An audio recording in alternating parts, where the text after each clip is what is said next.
Thank you, Dr. Kumar, for this wonderful place. And thank you all my bhajan class members, the satsang. Today, I was not sure whether I should sit or I should stand. Okay, anyway, before I start, I would like to pray to Paravida Bhagavati, where I come from. And every time I come to this temple, I experience the presence. Om Sri Purvale Bhadraye Namaha.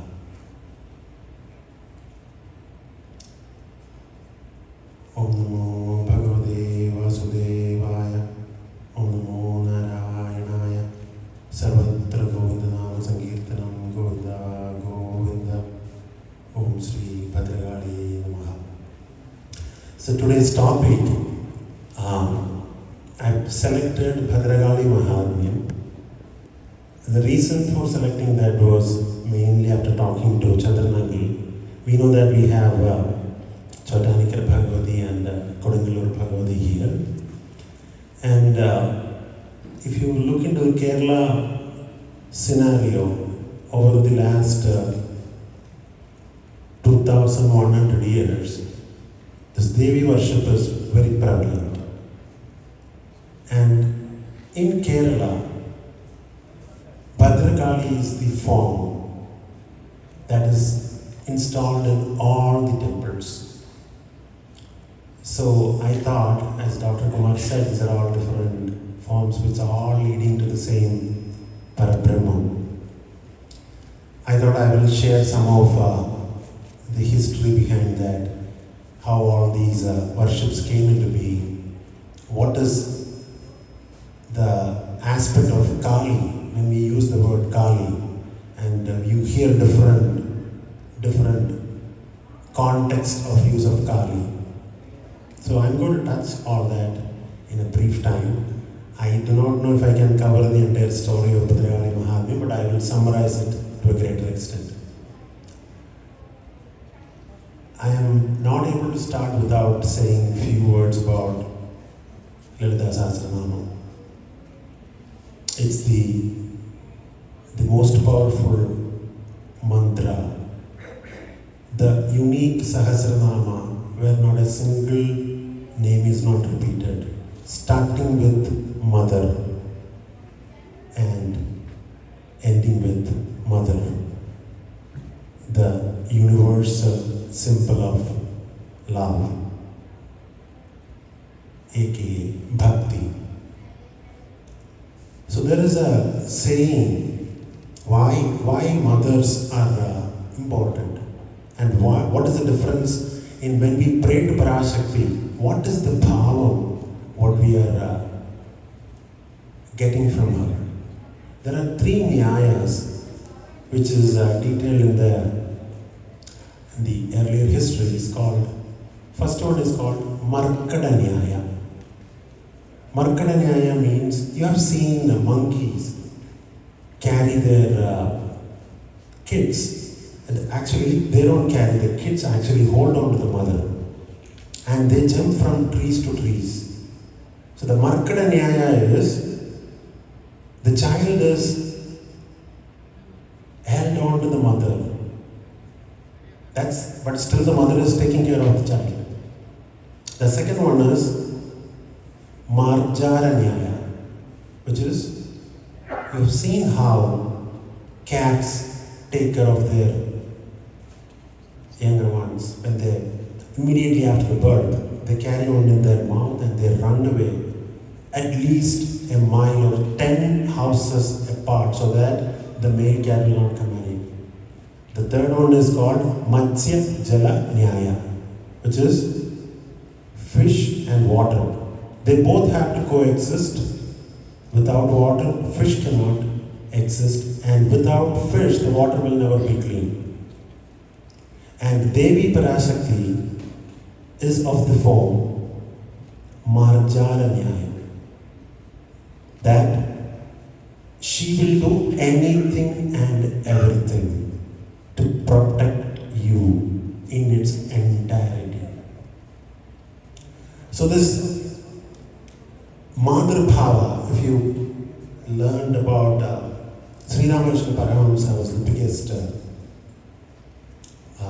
disciple that we know, who was experienced in the conversations with Vivekananda. Many times he was asking, Vivekananda was asking, how do you, what are you saying there? It's an abstract concept. There is no goddess, there is nobody there. And Sri Ramakrishna Paramahamsa very calmly says, all you have to do is experience the mother. So, the experience has a very intricate part that we cover in our class. Why bhakti is important, why purity is important. And we know that, okay, there is Shiva, there is Goddess, there is Krishna, all these different forms. People get confused. What is it all about? Whom should I pray? Should I pray Krishna? Should I pray Shiva? Should I pray Parashakti? So, I have to go back to a Tantra tradition. Everything is Parabrahma, everything is Satchidananda. That is called the Nirguna Bhava. But human beings are incapable of experiencing it because the way we construct the universe is with names and forms. We are such a limited entity that our brains only knows names and forms.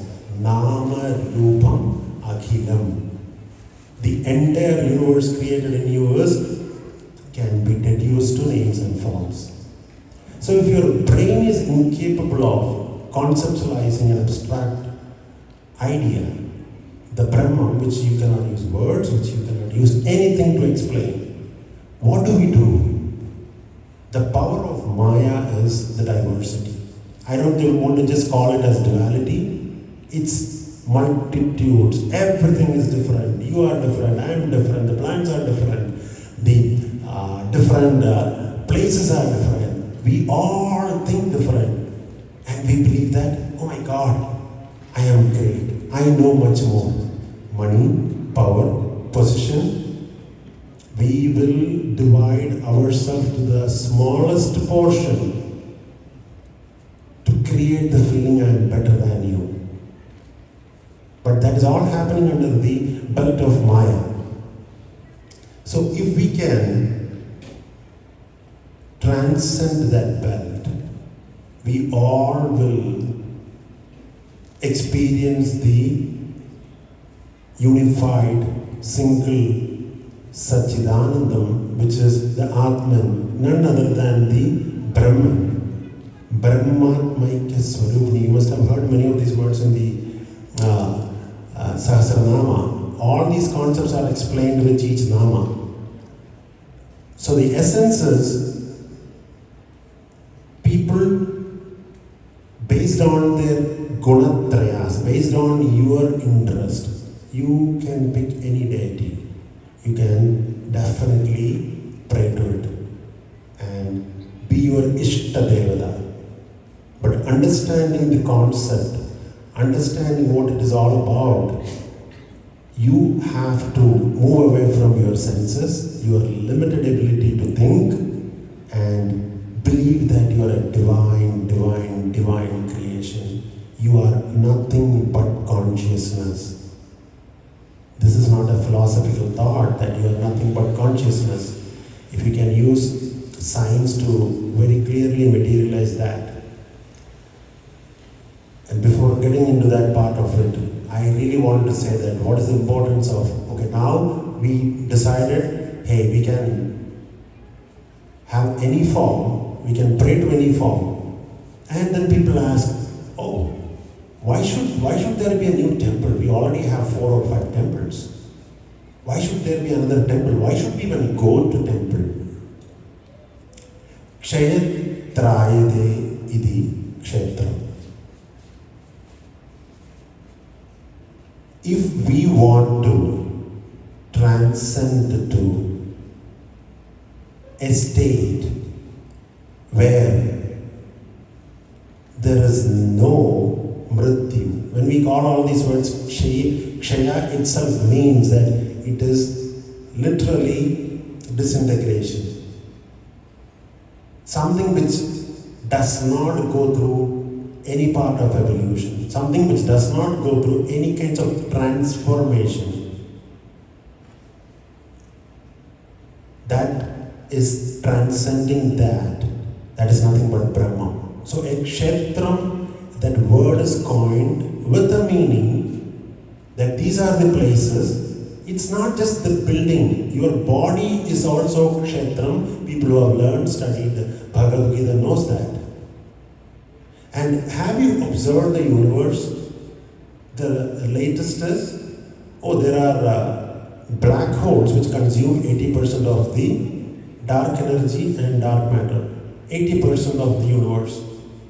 We believe that less than 20% is the perceivable universe. So if it in the universe, then you look into our solar system, Jupiter is the biggest mass. You can see the distribution of energy throughout the universe from a physical point of view, even though it originated from the Big Bang, and it started expanding. It is not expanding uniformly. If we see this as the truth within the nature, there are certain places in the earth where these energy centers are, which is purely sattvic guna out of the three gunas, concentrated.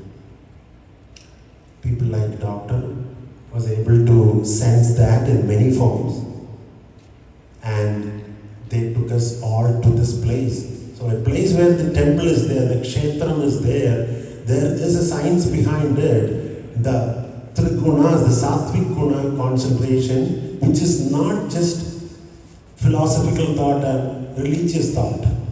Observe the universe. Look into everything that you know of. 80-20 rule is, Pareto rule is everything. 20% of the wealth owned by, 80% of the wealth owned by 20% of the people. 20% of the people contribute to 80% of the tax. 20% of the nature has 80% of the diversity. If this is true, we have to find the 20% of the places where we have sattvic energy, which is the only way that we can help control our senses, cultivate the sattvic energy, which will lead us to purity, which will lead us to ultimate bhakti, which will lead us to what we call realizing the true nature and understanding you are nothing but pure consciousness. Even though I say this word, you are nothing but pure consciousness, and you are not different from the Brahman, and your Atman is not different than Brahman, and the power of Maya is creating this multitude diversities across you, causing our ego to think that I am the better one, causing our all the vasanas which are underlying reasons for everything, how we act, like Doctor was talking about the Ukrainian story, why we behave like this. So we have to preserve temples, we have to make sure why? When people come to temple, when people come and pray, they get some sort of peace. We all get some sort of peace, which we cannot get from anywhere else. Yeah, we can sit inside a home, in our puja room, it's also good. But while praying there, we will be thinking of what is in the kitchen, what does I have to do next, what is there in the dryer, washing machine, these chains of thoughts. Yoga calls it nirantaram. This cyclic thoughts, we have to train our minds to get out of it. Temple is a great place which is filled with sattvic energy that you can cultivate, you can give and take, you can use the Matsya Jalanyaya and offer something to the rest of the people, get it from Devi, get it from Amma, and the Madhur Bhavam will never say no, even if we are in the worst of the worst of the worst situation. All she cares is to take care of you. All she does. So there's a great saying in the Mundamala Tantra book that you will find kids who are angry at mother, but you will never find a mother who does not love their kid. You will never find across nature. That is the power of mother. And again in the Tantric book, people ask, so who is Devi? What should is any definition that you can give for Devi?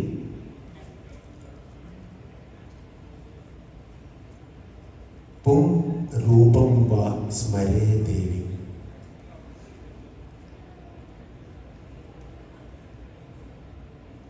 Stri Vapi Chindayet Adharva Nishkalam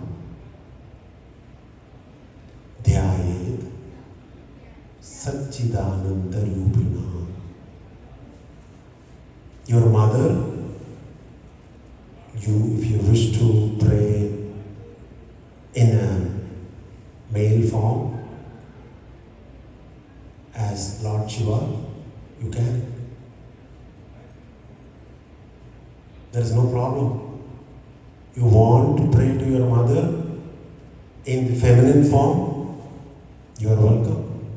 Absolutely no problem. Understand the consciousness which she is nothing but it is the Lakshana of Satchidananda. That is the Sat Chit Ananda, Parabrahma.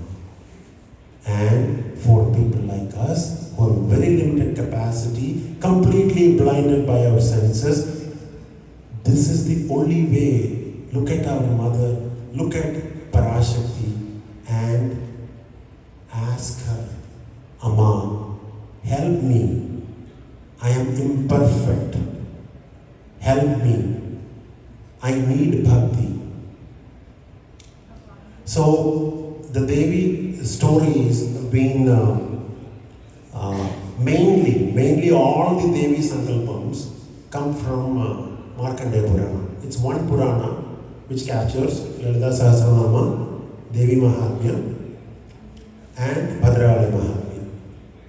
And Devi Bhagavata, even though some people call it Purana, some people don't call it Purana, is the other book. So we have Devi Bhagavata, Devi Mahatmya, Lalita Sahasranama. And the lesser known is Bhadrakaali Mahatmya. But it is from the same Markandeya Purana. But some historians say that the language seems to be later added. So Kali is worshipped in 4 different forms. And all the 4 different forms are fierce form of Devi. And there also people ask, why this fierce form of Devi? So, there is a beautiful explanation. A mother's responsibility is not to just love all the time. A mother's responsibility is when the kid is going in a direction which is anabhanishaniyam, that is not propitious for the kid, she has to take a fierce form. And Sri Ramakrishna Paramahamsa says, anybody who just thinks that my mother always has to be calm is nothing but a mudha. You have to have your mother in its fearful form, in the way that the nature has been constructed, and the amount of negativities that is surrounding us, and the impropitious actions that you are going to do, the vasanas within you going to make you do this. There is no other way for our mother to get into a fierce form, and the Kali form is very fierce form. And there are 4 forms, and all the 4 forms denote the 4 different asuras, killing 4 different asuras. Again, the stories in our Indian history, the Hindu history, these stories are told in such a way that people think that, what is that? I'm not making any sense out of it, that there's a war between Rakshasas and Devas. Do not externalize it. It's all inside you. It's all inside you. Human beings need personification of ideas like Namarupa. So we create something of a form. There is a big Rakshasa. That is nothing but the Kuvasana, which is in you.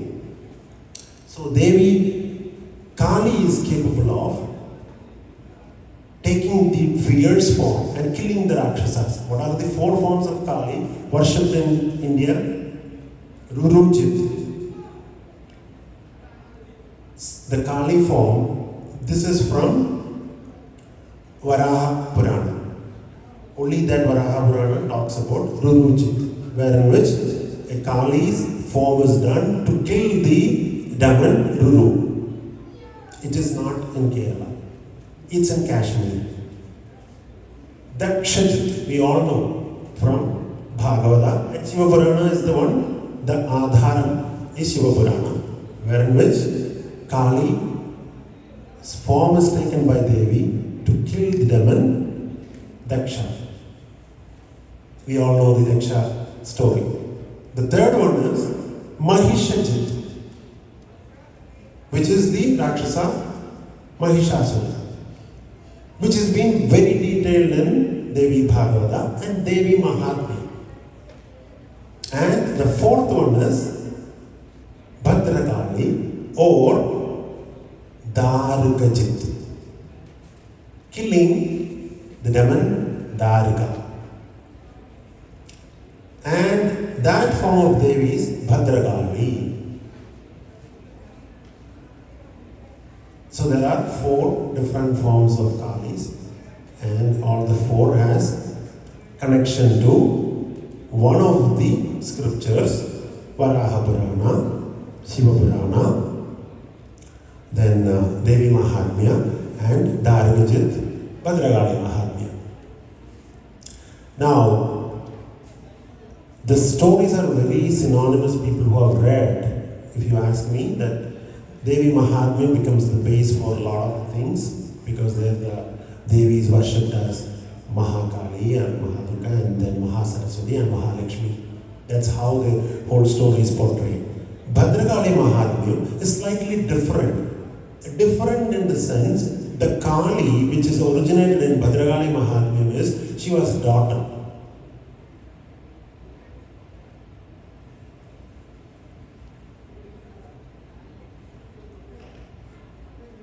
So in Mahishasuravadam, you can see that from Kaushiki, that is from Parvati's Kosha, a Devi is formed called Kaushiki, and Kaushiki is being empowered with the power of Kali to kill Mahishasura.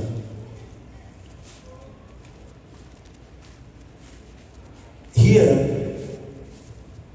this is how the story is being laid out. So all of Kerala, Chotanikara temple, it's 175 BC.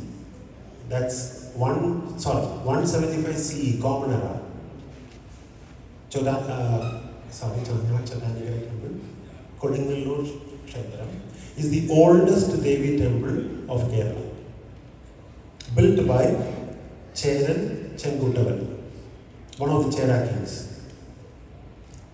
And you all have to understand, Kerala was a place where 99% of the Kerala society was Buddhist or Jainist. There is no other religion at that time. Prevailing religion. And mostly Mahayana. And there was Buddhism in Sri Lanka too. We did trade through Kerala. And one of the Cheran Chenguttavan is the king who built the temple, inspired out of a story of Kannaki. People might know Silappatikaram, the most famous, the story of the anklet. So the Kannaki's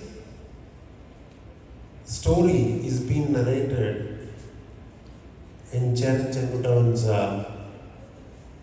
palace, and his wife gets inspired, the powerful, bold lady, and that is the first ever temple that gets constructed in Kerala for Devi. 175 Common Era. And then it has been preserved, has gone through by 6th century, 7th century, Brahmins came from Bangalore or Karnataka to Kerala. Till that time there was absolutely no Brahminism in Kerala. In 600, then with Shankaracharya, then they changed the aspect of it to Veda-based worship. That's how the new Chotanagara temple is there. So the Chotanagara Bhagavatis later became Darugachit. So in all the Devi temples that you see, the Deshatalapali, Mudiyet, it's all story, Kalamaditapata, it's all story. The one form which you see is Bhadrakaali. And all the stories that in Kutiyota, everything is narrated. The Darugavadam. Darugavadam is Kerala's Bhagavad. That is detailed in Bhadrakaali Mahatmayam. So the Bhadrakaali Mahatmayam goes like this. And in Indian, if you look into all our Hindu scriptures, mostly the stories are told either by a rishi to a king, by a rishi to its son, or by giving advice, right? There you have to have a context. We have seen, everybody read Bhagavad Gita, you know that how Krishna narrates to Arjuna. Similarly, there are many stories. Everything that you look into it, it's a conversation. So this conversation happens with a king called Chandrasena and with a rishi named Sudekshana. So, Devas and Indras were fighting, Devas and Asuras were fighting, and Asuras failed like anything. Again, think that it is our internal conflicts, okay? And if you want to externalize it and visualize as a story, that's fine too. And one day, almost all of the Asuras were done. Only very few handful, Danavati and Daruvati, two females and a couple of their husbands were remaining. So they decided, hey, we have to do something. Our Kulam is going to be completely destroyed. What should we do now? So they prayed to Brahma. As we discuss in our class, Brahma's only job is to go give boon, right? You ask for anything, but he will not just appear like that. You have to have severe penance, right? So Danavati and Daruvati decided to do the penance to Brahma and asked for a boon, saying that they want to get the most powerful kids. And that is how Danavan and Darugan, in Kerala it is called Darika, but the actual name is Darika, were born. But then Daruga learned about the story and he thought, my God, I have to teach a lesson to. He go immediately hit Daruga and said, I am going to do 100 times severe penance to Lord Brahma and get a boon that I can never be killed by anyone. Like any other story, right? I can never be killed. You've learned about Narasimha, but they always miss one thing. In this case of Daruga, he said, I can be killed by anyone. I have absolutely no problem. So the Brahma asked, what? I cannot just grant you liberation that nobody can kill you. Okay, you pick some form of human beings that can kill me. I will suggest something. Females can kill me. It doesn't matter. So you have to look at it from a social fabric point of view. That's at that time females were probably not appreciated well, and this is also an ego of Daruga saying that females are less powerful. They can never kill me. I'll take care of the males, and Brahma gives the boon and gives the Bija mantra, blah blah blah. Brahma disappears in a matter of hours.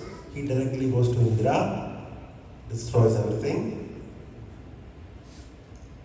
gets Amarati, gets everything. Whatever that came from Palkadal, okay, Madhanam, that he got everything. And they was, as usual, they was together with everyone went to Lord Shiva and asked, what should we do now? Then they said, okay, we will do something. Let's use all our feminine energy. We all, females have got feminine energy and masculine energy. We males have got masculine and feminine energy. We don't know the differentiation because our ego hides all the good portion of it. So all Indra, so Brahma, Vishnu, Shiva, Indra and Yama stood together and said, okay, we will use our feminine energy and we will create Shat Madrigas. This is 6 mothers out of the Sapta Madrigas. So again, just keep in mind, Sapta Madrigas is a very powerful concept which is detailed in Devi Mahatmayam. In Devi Bhagavatam it is called Dasa Mahavidya, 10 forms of the most powerful forms of Devi. And Devi Mahatmayam talks about Sapta Madrigas, the 7 powerful forms of Devi. And Bhadrakaali Mahatmayam also talks about the 7 forms. But initially they created only 6 mothers. Like Brahma created the feminine form Brahmi or Brahmini. Vishnu created Vaishnavi. Shiva created Maheshwari. Then Yama created Varahi. Indra created Aindrani. And in certain other forms, the Nrsimhi is there. Narasimha, Lord Narasimha Avadara created Nrsimhi. Then Varahi is also called Lord's Varaha Avadara. Mahavishnu's Varaha Avadara created Varaha.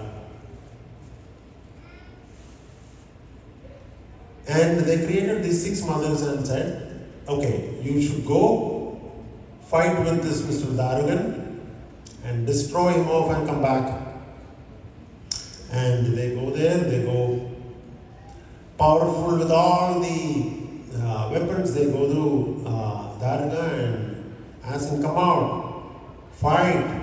They have a fierce battle for 20,000 years. The Shat Madrigas couldn't win. Because this guy's Brahmadanda was so powerful.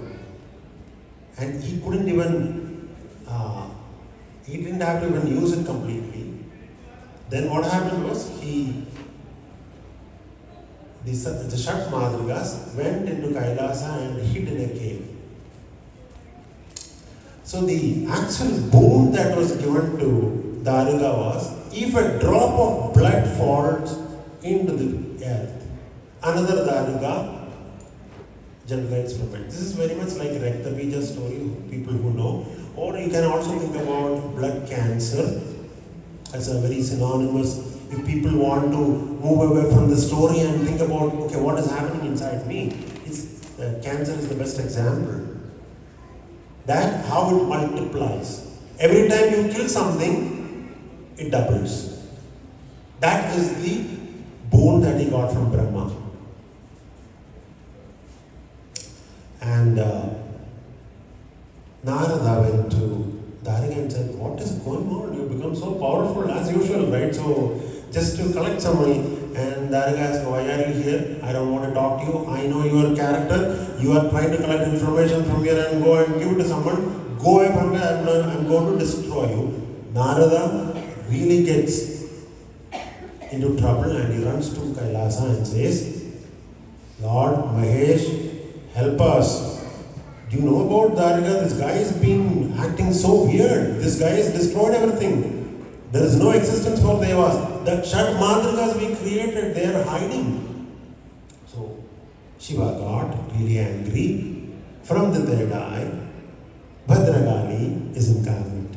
That's how Bhadrakaali is incarnated. And asked, Acha, Dad, what should I do? Why am I created? What is the purpose of my life? he says, Magale, daughter, I want to tell you that you have a great purpose, that your power should be used to destroy this demon, Daruga, and on top of it, you should stay in the realm of people's mind so that people can have more of their bhakti and they can worship you, and you can offer or grant boons to these people so that they can get transcend the tapatrayas from the miseries. And that's how, and Mahesh says that here is Vedali, this is your vehicle, and here is Maha Nandikeshara. So this Bhadrakaali is called Kante Kali because Kante Kalan is Shiva, and the Kali who is born out of Shiva is called Kante Kali. So only Bhadrakaali can be called as Kante Kali. And Kali, the word means Kala, which is black in color. Okay, so I just wanted to let you know that too. There is a reason that color originated from the neck of throat of Shiva. So this Kante Kali takes Vedali as the vehicle, and with the Maha Nandikesha, they go to the battlefield, they bring in Daruga. Daruga initially says that you are a female, why are you here? I don't like to fight with females. 6 of your friends came and I have already destroyed them. Then Bhadrakaali fights with him again. The Brahmadanda was really powerful. She didn't know what to do, and she thought, oh my God, I have literally no purpose in life. I cannot even win this. How do I go back to my dad? So these are all the happenings which happens in our life too. Okay, so many a times when we are fighting something really evil, the win is not that easy. Then Parvati appears in front of her in Durga form and says that, daughter, don't be worried too much. I will tell you something. I will go to Daruga, I will get the Mula Mantra which Brahma gave, and don't worry about after that he will not be powerful. So Parvati goes to the palace and gets the Mula Mantra from Manodari, who is Daruga's wife. And Daruga told, okay, do not tell this to anyone, but she couldn't because Durga went in the form of an old lady and said, I'm going to pray for you, the health and wealth of your husband. So she said, why should I not give? That way they lost the mantra. Then Bhadrakaali fights with Daruga and kills Daruga. And you have seen the picture of Bhadrakaali in all Kerala temples, that on one of the hands she has a head, that is nothing but Daruga, and she's standing on top of a corpse. There is a different version, they say, called standing on top of Shiva, which is absurd. And she killed the Daruga, and this story is the complete Aitiham for all Mudiyate stories, all Kalamarithapattu stories. This is the one which is portrayed everywhere. Kuttiyotam, everything is the story. You can, next time when you hear these things, try to pay some attention, then you can hear about Daruga. Then finally, Bhadrakaali goes back, and her anger is never over, and she goes back to Kailasa, and all the devas are really worried, oh my God, she's still not out of anger. And finally, Shiva says to Lord Subramanya and Vinayaka, says that take your baby form and go stand in front of the gate so that when she sees you in the infant form, her Madhur Bhava will come out.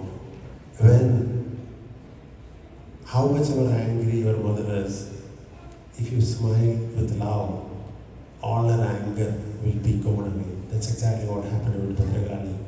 And this is the essence of Bhadrakaali Mahatmayam. This is similar to one story of the Raktabija story of what is being narrated in Devi Bhagavatam. And that's a little bit long story because Devi is called Chamundi or Chamunda, because the someone which killed Chanda and Munda. And the Devi is called, Parashakti is called Chandi, which is nothing but Brahman. So these are all the different names. So the longer story of Shubha and Shubha, from their Chanda and Munda, from their Rakta Bija, that is what is in Devi Mahatmayam and Devi Bhagavatam. And subset of a story, very synonymous to Rakta Bija, is the one in Bhadrakaali Mahatmayam, which is what we Keralites worship as Devi Bhagavati Bhadre Mahamaya Mahatali. Even Chotanikara temple, there is a slight difference. Chotanikara temple is, even though we think it is a Devi temple, the temple actually has both Vishnu and Lakshmi as Pradishtas. That's why it's the only temple which has Amme Narayana. No other temple has that. And that story is we will talk some other time. It's a story of Kannappan, which is also a very interesting story. Anyway, in the interest of time, I know that I probably have taken more time. I tried to summarize as much as possible. Thank you for listening. It's wonderful to see you all here. Thank you, Parashakti Temple, for giving us the opportunity to be here and to be part of this great temple. We will do our best. Let Mother, Eternal Mother Parashakti, offer all the blessings to everyone here, and let our mind be blissful with peace and prosperity come through all the way.